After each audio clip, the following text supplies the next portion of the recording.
Hello class 9th, this is Avinash Lambert, your economics teacher, and welcome to the economics online tutorial session. As we were continuing our first chapter, which was the story of village PALAMPUR, we are again here to continue the chapter. Today we are going to continue the first chapter, and the first topic for today is farming in PALAMPUR. In the previous video, we had studied about the various factors of production, which were land, labor, physical capital and human capital. Now we are going to study about the first factor of production, which is land. Now, farming in PALAMPUR. For farming, land is the most important resource for the farming. But it has one limitation, that land is fixed. You cannot grow more lands. No, you cannot. There is a fixed amount of land in this world. You cannot produce more lands. Understood? And in the village PALAMPUR, in any other village where the farming is the main production activity of that village. So in PALAMPUR, farming is the main production activity of PALAMPUR. Is that clear? Like every village, farming is the main production activity of PALAMPUR. The people there farm. They are the farmers. Most of them do the farming. Around 75% of the people there are engaged in farming. Now, constraint over farm production. What is constraint? Constraints means barriers, stoppage. Fine. Constraint over farm production. Farm production means those produced goods which are produced by the agriculture, by the farming. So barriers over the agricultural product, because land area is under cultivation, is fixed. It means the production is very limited. They cannot produce more agricultural goods. They cannot produce more because the land which is under the agriculture is fixed, is limited. You cannot grow the production by increasing the amount of land. Suppose there is a village and it's under the fixed area. How can you produce its more land? You cannot. So the problem for farming and the production is not increasing in the village PALAMPUR is due to that the land under this cultivational area is fixed. It is limited. The next topic, which is a very important topic for you all, is the question: is there any way one can grow more from the same land? Is there any way, any possible way, so that a farmer can grow more goods, more agricultural goods, more production on the same piece of land? So my dear students, yes, there is a way, and it is known as multiple cropping. Now, multiple cropping helps the farmers in increasing the production. With the help of multiple cropping, mark out the word, multiple cropping helps the farmers in increasing the production. Now, what is multiple cropping? Multiple cropping means to grow more than one crop.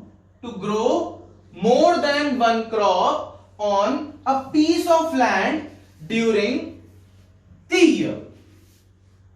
I am repeating it again. To grow more than one crop on a piece of land, on the same piece of land during the year, is known as multiple cropping. Now, see, this is an agricultural field, and during a year on this field, during the Rabi season, the farmers grow mustard, wheat, oats on this whole field. During the Zaid season, the farmers grow cucumber, watermelon, pumpkin on this field. And during the Kharif season, the farmers grow corn, rice, soya bean, and etc. and so many things. So what does multiple cropping means? Multiple cropping means to grow more than one crop on the same piece of land during the whole year. So the farmers do, they farm according to the month. If the month is October to March, suppose there is Rabi season, they grow mustard, wheat and oats. Suppose there is March to July, the Zaid season, they grow cucumber, watermelon and pumpkin. And during the Kharif season, which is June to September, they grow corn, rice and soybean. Now what happens in that hypothetical village, Palampur? All land is cultivated in Palampur. All the remaining land is cultivated in Palampur. No land is left idle. All the land is being utilized. Nothing is left idle.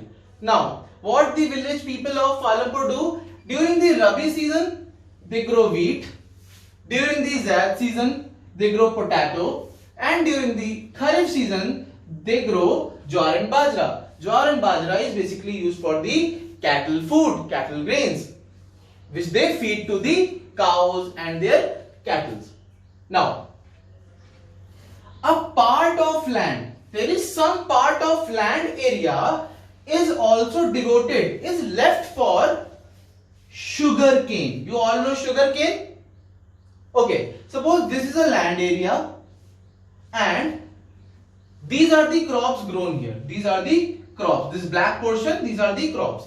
And this remaining area, there is some remaining area which is devoted, which is left for the sugar cane. On this area, sugar cane is being grown during the month. Is that clear? So a part of land area is also devoted for sugar cane, which is harvested every year. The village people of Palampur, they left some area for sugar cane, which is harvested every year. Is that clear, students? Now, what they do with that sugar? Sugar cane is very important for them. So, sugar cane in its raw form and as jaggery. Do you know what is jaggery? In our local Indian language, jaggery is known as gud. Yeah, you all have heard about that gud. So, jaggery is good. So, the sugar cane in its raw form, and jaggery is sold to the traders. It is sold to the traders in Shahpur. So like every other village, Palampur also exports or transports some of its goods to the different cities or different towns. I hope this is very clear to all of you.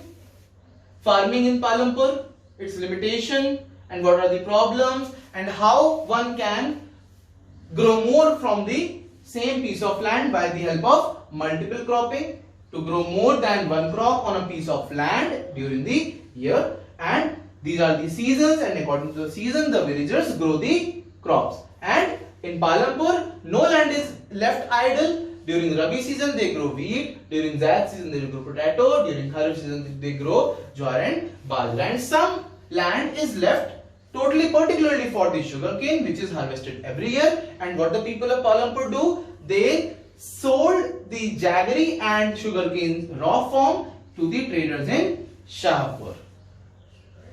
Last topic for this video is the role of irrigation, electricity, multiple cropping, modern farming method in increasing farm production. How these irrigation, electricity, multiple cropping, modern farming method are increasing the agricultural production. So in this video, we are going to cover irrigation and electricity. Multiple cropping we had already completed in the previous one, and modern farming method we will be covering in the next video.